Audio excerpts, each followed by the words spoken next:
नमस्कार दोस्तों, मेरा नाम है दीपक और मैं आज से आपके लिए एक बहुत ही बेहतरीन चीज़ की शुरुआत करने जा रहा हूँ।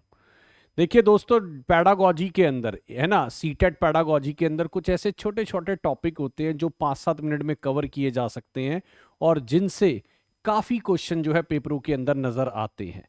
तो मैं आज से उनकी शुरुआत कर रहा हूँ। मेरी तरफ से आपको ये छोटे छोटे वीडियोस जो है वो मिलने वाले हैं, जिससे आप अपनी छोटी छोटी चीज़ें जो हैं है ना पैडागॉजी के रिलेटेड इंप्रूव कर सकते हैं। जैसे कई लोग बहुत डिमांड कर रहे थे कोड स्विचिंग, कोड मिक्सिंग का, ठीक है, लैंग्वेज लर्निंग, लैंग्वेज एक्विजिशन का, एलएसआरडब्ल्यू में कौन से प्रोडक्टिव कौन से रिसेप्टिव स्किल्स। तो ये छोटी छोटी चीज़ें जो है मैं अब आपको शॉर्ट पीरियड ऑफ टाइम में कराने वाला हूँ। आपके सामने कुछ टीचिंग मेथड लिखे हैं, ठीक है ना। तो अगर मैं बोलूँ, ये हमारे पास दो मेथड है गाइस, डिडक्टिव और इंडक्टिव। तो अगर आप देखेंगे तो मैं सबसे पहले आपके सामने डिडक्टिव मेथड ले आता हूं। तो दोस्तों, ये एक मेथड ऑफ टीचिंग है ग्रामर का। तो अगर मैं बोलूं डिडक्टिव मेथड ऑफ अगर कोई टीचिंग करता है, और एक चीज मैं बताता हूं, deductive method of teaching India में अभी भी 80% से लेकर 90% टीचर करते हैं, है ना, जिसके अंदर बच्चे को चुपचाप रहने को बोल दिया जाता है।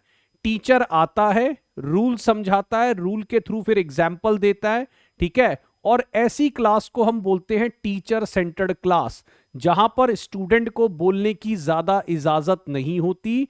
टीचर वहां पे डिक्टेट करते हैं और टीचर का ही सर्वे सर्वा रोल रहता है, ठीक। तो डिडक्टिव मेथड की जो क्वालिटीज है, उसमें सबसे पहले रूल पढ़ाते हैं, रूल टू एग्जाम्पल ले जाते हैं। ये टीचर सेंटर्ड मेथड होता है, स्टूडेंट का रोल यहां पर बहुत कम होता है। और गाइस, जो भी टीचर सेंटर्ड मेथड होते हैं वो अच्छे नहीं माने जाते, इसलिए ये बोरिंग मेथड भी होता है। और इसे इंडिया का कोई भी या कहीं से भी कोई भी एवरेज टीचर जो है इसको पढ़ा सकता है, क्योंकि रूल टू एग्जाम्पल लेना है, रटे रटाए रूल होते हैं, उन्हीं को पढ़ाना है। तो यहां पर जो है इसको एवरेज टीचर भी पढ़ा सकता है। लेकिन अगर मैं इसको डिडक्टिव में ले जाऊं तो डिडक्टिव बिल्कुल इसके ऑपोजिट होता है। डिडक्टिव के अंदर पहले एग्जाम्पल दिए जाते हैं। जैसे मैं बोर्ड पे लिख दूंगा फुलिश, जैसे बोर्ड पे लिख दूंगा ऑनेस्ट, मैं कहूंगा बच्चों बताओ ये क्या है। तो आप पहले एग्जाम्पल देते हैं, फिर रूल पढ़ाते हैं। तो ऐसे मेथड को आप बोलते हैं इंडक्टिव। ये मेथड चाइल्ड सेंटर्ड होता है, यानी बच्चों पर फोकस होता है, बच्चों को इसमें एक्टिव पार्टिसिपेशन कराया जाता है और केवल एक्सपर्ट टीचर ही जो है वो इसको हैंडल कर सकते हैं। इंडक्टिव मेथड की एक जो है वो डीमेरिट होती है, एक बुराई होती है इसमें, कि ये बस लार्ज क्लासरूम में नहीं चल पाता है।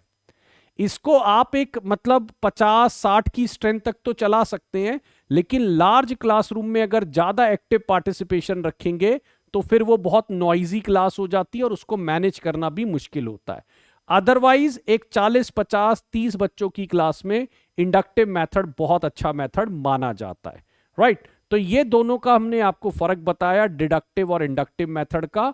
पेपर में बहुत क्वेश्चन आते हैं, एग्जाम्पल टू रूल कौन सा मेथड है, या रूल टू एग्जाम्पल कौन सा मेथड है, या फिर इनकी मेरिट और डीमेरिट के रिलेटेड भी क्वेश्चन आपको आ सकते हैं।